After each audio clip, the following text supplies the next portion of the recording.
कांग्रेस और भारतीय जनता पार्टी दोनों में से कौन को आप अच्छा बेहतर मानते हैं? किससे आप जुड़ना चाहते हैं यदि जरूरत पड़ी और आपके कुछ विधायक आए तो कौन सी वो पार्टी है जिनसे आप जुड़ेंगे बाद में?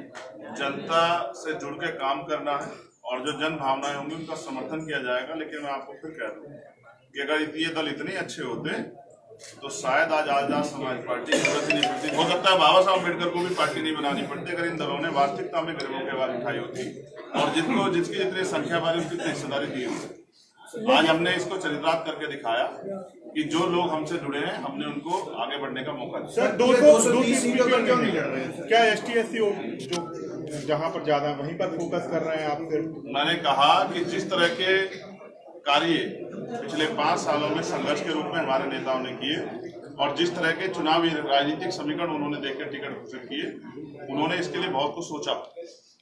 हमारा लक्ष्य किसी को हराना जिताना नहीं, हमारा लक्ष्य है अपने लोगों के लिए ताकत हासिल करना है। क्योंकि जब तक हमारे लोगों पर ताकत नहीं होगी तो हमारे लोगों को सुनवाई नहीं होगी। लोकतंत्र आया इसलिए था कि लोकतंत्र की हिस्सेदारी में सब लोग आगे बढ़े। प्रत्याशी चयन का क्राइटेरिया क्या रहा सर? अब ये आराम से आप बैठ के हमारे प्रदेश के लोगों से पूछें, वो यही रहे। आप बताइए। मैंने बताया ना कि हमारे यहाँ बाकायदा सब सीटों पे बात करके कार्यकर्ताओं से प्रत्याशी का चयन किया और हमारे लोग लंबे समय से मेहनत करें। हमने धन्ना सेठों को नहीं, काम करने वाले गरीबों के बच्चों को मौका दिया, किसान गरीबों को, जिसके लिए बाबा साहब अम्बेडकर प्रयास कर रहे थे कि उनके वास्तविक देशी सदनों में आए। सर गरीब आदमी को वोट देंगे तो गरीब आदमी कैसे अपना प्रचार प्रसार कर पाएगा? ये माउथ कन्वेंशन के जरिए लोगों के पास अपना विरोध और अपनी बात कहने की शक्ति जो है कॉन्स्टिट्यूशन के आर्टिकल 19 में मिली है, इसी शक्ति का प्रयोग करके हमारे लोग प्रचार प्रसार करेंगे अपने छोटे छोटे साधनों से। सर विधानसभा क्षेत्र बहुत बड़ा होता है, 15 से 20 दिन में विधानसभा क्षेत्र में नहीं घुमा जा सकता। एक आदमी नहीं करेगा, हमारा संगठन बहुत मजबूत है, हर बूथ पे हमारा संगठन है, इसकी ताकत आप कई बार देख चुके हैं। उस संगठन के जरिए प्रचार प्रसार सब लोग करेंगे और ये लड़ाई हम लोग मिलकर लड़ रहे हैं। सर एक छोटा सा करप्शन ना, सर एक छोटा सा बात, करप्शन ना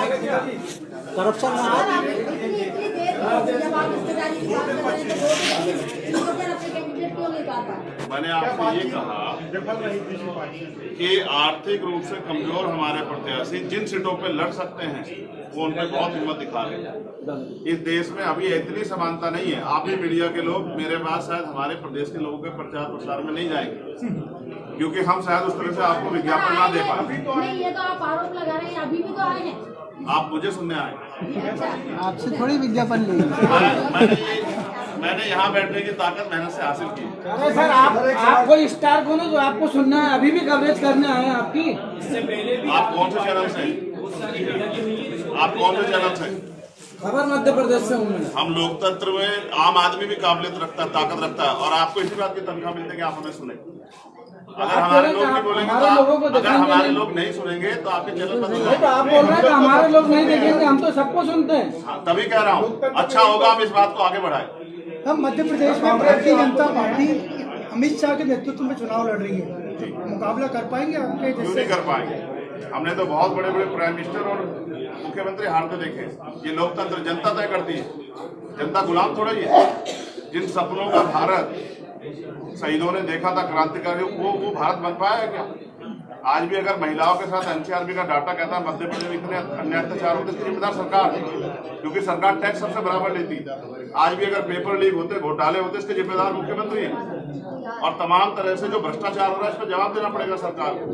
और हम जवाब मांगने के लिए हम जनता है, हम टैक्स देते हैं, हम ताकतवर है और वो टैक्स के पैसों का प्रयोग जनता के लिए होना चाहिए। इसलिए लोकतंत्र में हम लोग अपनी आवाज उठाएंगे।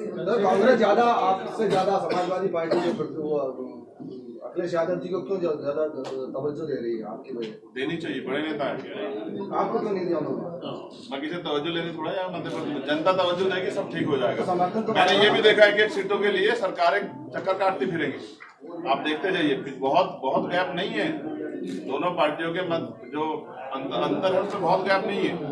एक एक व्यक्ति कीमती होगा और लोकतंत्र में तो एक व्यक्ति वोट से अगर व्यक्ति हार जाए तो 5 साल पछताना पड़ता है। आप लोग दलित कमजोर वर्गों की बात कर रहे हैं, जैसा आपने बोला बसपा के मैदान में है, वोट बैंक लगभग आपका सही है, आपस की लड़ाई से आपका नुकसान नहीं होगा आपका? ये सवाल आप कांग्रेस बीजेपी के लोगों से पूछो कि भाई उनके जो लोग हैं आपस में उनका तो बहुत कम वोट बैंक है, वो क्यों लड़ रहे हैं?